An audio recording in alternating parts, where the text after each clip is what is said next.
हिमाचल प्रदेश में किसान पारंपरिक खेती के साथ ही लीलियम फूल की व्यावसायिक खेती करने में रुचि दिखा रहे हैं। हिमालय जैव प्रौद्योगिकी संस्थान पालमपुर के वैज्ञानिकों ने लीलियम फूल को प्रदेश की जलवायु में उगाने को लेकर शोध किया है, जिसके सकारात्मक परिणाम देखने को मिल रहे हैं। संस्थान के निदेशक डॉक्टर सुदेश कुमार यादव ने कहा कि फ्लोरिकल्चर मिशन के प्रथम चरण वर्ष 2021 से 2023 में संस्थान ने लीलियम पुष्प पर शोध कार्य आरंभ किया था।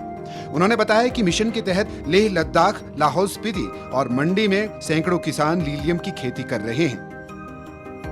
लीलियम पे हम लोगों का जो प्रयास रहा उसके द्वारा हमने लेह लद्दाख में इसका पॉपुलैरिटी को इंक्रीज़ किया और वहाँ पे हम लोगों ने फार्मर्स को दिए और वहाँ पे 60 के करीब फार्मर इसके साथ एसोसिएटेड हैं।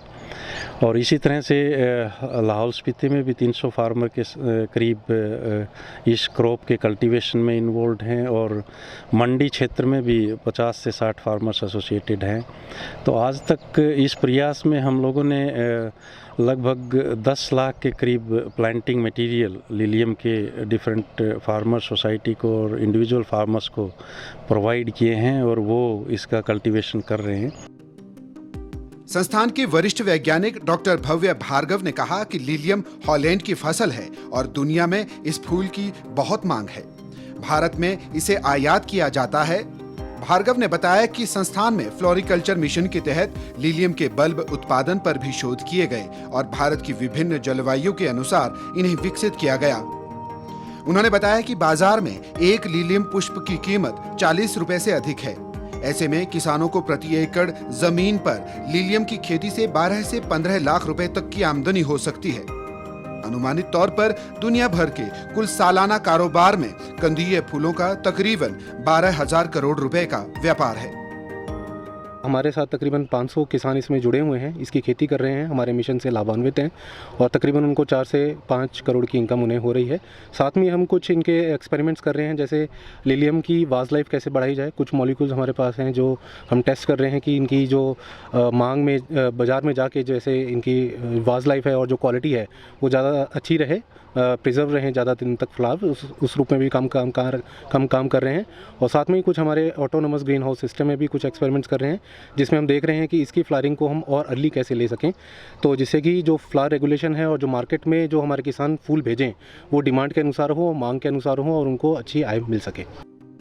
वहीं मंडी जिला की सराज घाटी के किसान मनोज कुमार का कहना है कि लीलियम फूल की खेती से क्षेत्र के 400 से अधिक किसान जुड़े हुए हैं। उनका कहना है कि इस फूल की खेती से किसानों की आय में दुगनी नहीं बल्कि 3 से 4 गुना तक की वृद्धि हुई है।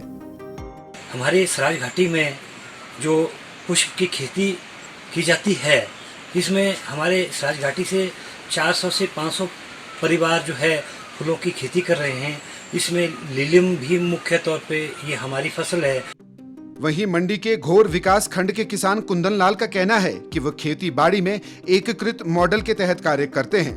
उन्होंने बताया कि लीलियम का एक फूल उन्हें करीब 22 रुपए का पड़ता है। उन्होंने केंद्र सरकार से चीन से आयात होने वाले प्लास्टिक के फूलों पर प्रतिबंध लगाने की मांग की है, ताकि देश के किसान लाभान्वित हो सके। ये जो लीलियम फ्लावर है, तो लीलियम फ्लावर का एक बल्ब जो एशियाटिक वैरायटी की है, लगभग हमारे घर तक जो है 22 रुपए तक पहुंचता है। प्रधानमंत्री जी, मेरी एक विनम्र निवेदन है सब एजेंसियों से सरकार की कि अगर किसान को आप लोग खुशहाल देखना चाहते हैं, उसकी इकोनॉमी अगर सही हो, ये आप देखना चाहते हैं, तो मेरी आपसे अर्ज़ है, सब किसान भाइयों की अर्ज़ है कि आप जो है प्लास्टिक के फ्लावर पे जो है इसको टोटली बैन कीजिए, ताकि हमारा ये प्रोडक्ट मार्केट के अंदर कुछ अच्छा रेट हमें मिले। निश्चित रूप से लीलियम जैसे सजावटी फूल की खेती प्रदेश के किसानों के लिए आमदनी का एक बेहतर विकल्प बन सकता है।